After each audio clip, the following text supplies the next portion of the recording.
Before we start, please hear a message from International News Today Network. Starting today, for every subscriber, International News Today Network will plant one tree to save our planet.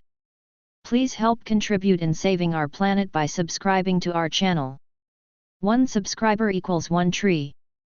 Thanks. Despite the surrender of the Azov regiment at the Azovstal Iron and Steel Works during the fighting in Mariupol, last month, the legend of this unit has turned out to be enduring.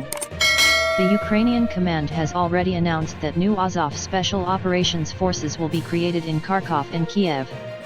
At the same time, a partial rebranding has been carried out. A medieval heraldic symbol, a trident, the coat of arms of Ukraine, consisting of three swords, is now depicted on the chevron of the new Azov in place of the stylized wolf's angel, wolf's hook, that has attracted so much criticism from not only Russia, but also the West and fellow Ukrainians. This condemnation is for good reason, as the symbol was used on the lapels of the SS's Das Reich and Landsturm Nederland divisions, as well the logo of the Dutch Nazi Party. The Azovites have rejected all such accusations, claiming their regimental symbol was not a wolf's angel, but rather the first letters of the phrase national idea, allegedly written in the old Ukrainian alphabet, which was a mix of Cyrillic and Latin letters. And this is not Azov's first rebranding. At one time, the wolf's hook on their chevrons replaced the occult black sun symbol, which was used in SS rituals and decorated the floor of the Order's castle in Bullsburg. However, back then, the Azovites didn't bother trying to explain how the black sun had notional Ukrainian roots. The rejection of the wolf's angel is clearly intended to make it possible to say, yes, there used to be ultra-right elements in Azov, but that is all in the past now. The regiment is moving forward with new symbols and new ideas. However, this is not the case. On the contrary, the rebranding shows Azov has only strengthened its ideology, becoming more mature and discarding youthful outrage along with its Nazi symbolism, which alludes to an ideology that the regiment, as an organization, never really shared. To understand this, it is enough to look at Azov not only as a military movement, but also a political project. Azov was founded by radicals crossing over from Patriot of Ukraine.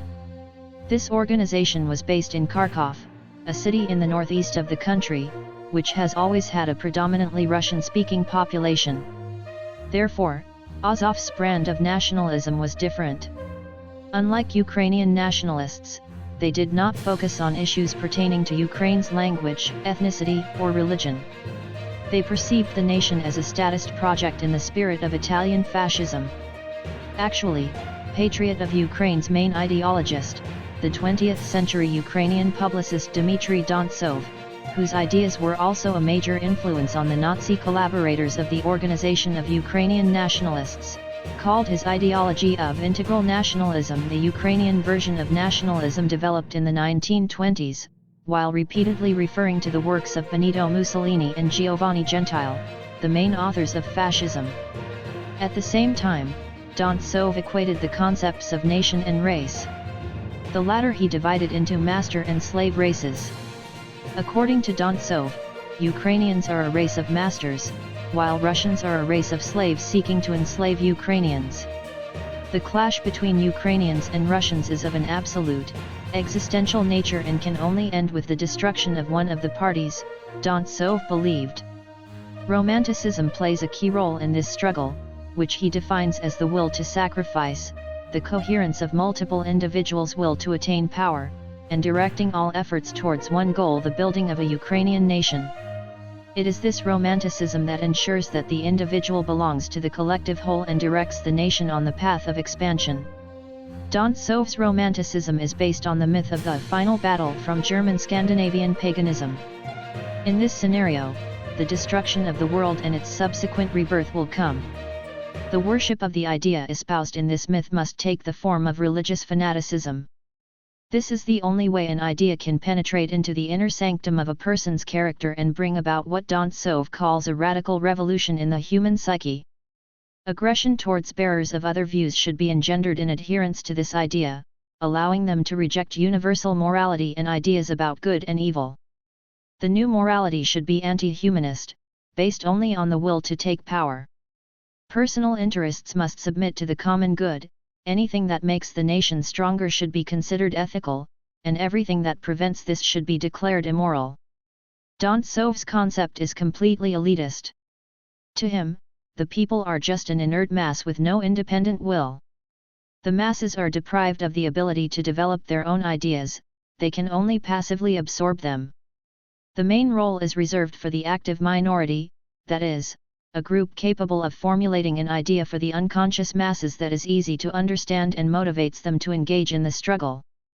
The active minority should always be at the head of the nation, according to Dontsov. What the Azovites took from the German Nazis was their strategy of attaining power. They tried to create a shadow state within a state that was supposed to take control of all government institutions at a time of acute political crisis. A huge network of civil organizations has grown up around the Azov Regiment over the 8 years of its existence. These include book publishers, educational projects, scouting clubs, gyms, and other associations. It even has its own political party, the National Corps, with a paramilitary wing dubbed the National Militia. The regiment's veterans play a key role here. With the help of these organizations, recruits have been enlisted for both the regiment itself and Azov's civil movement.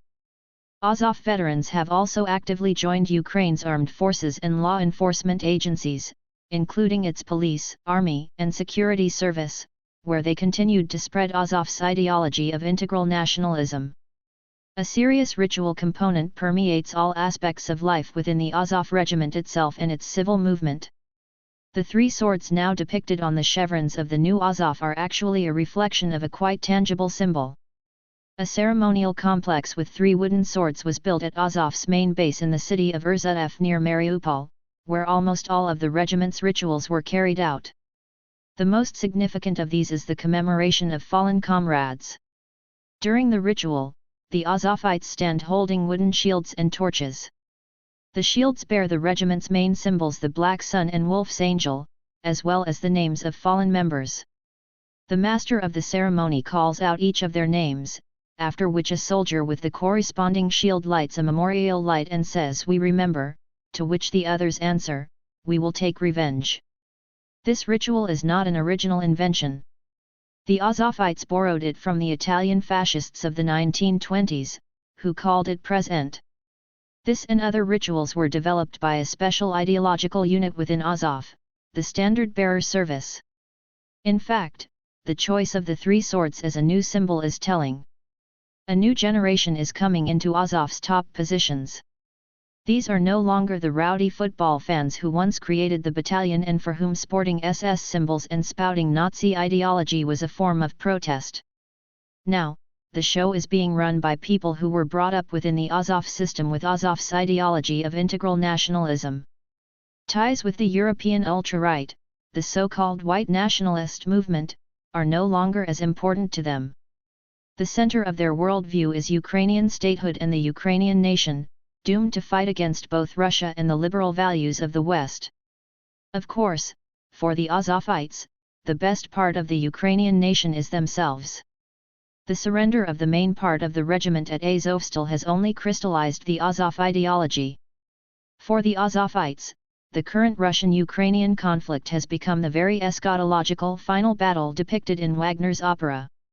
It is to be waged against the Russians and the liberal West, which does not want to provide enough military assistance or enter into an open clash with Moscow. If necessary, it will even be waged against its own government, which promised to evacuate the defenders of Azovstal but did not keep its word. The last battle must be fought to the end, and the Azovites could not care less how many Ukrainian citizens will burn in its fire in the name of imposing their national idea.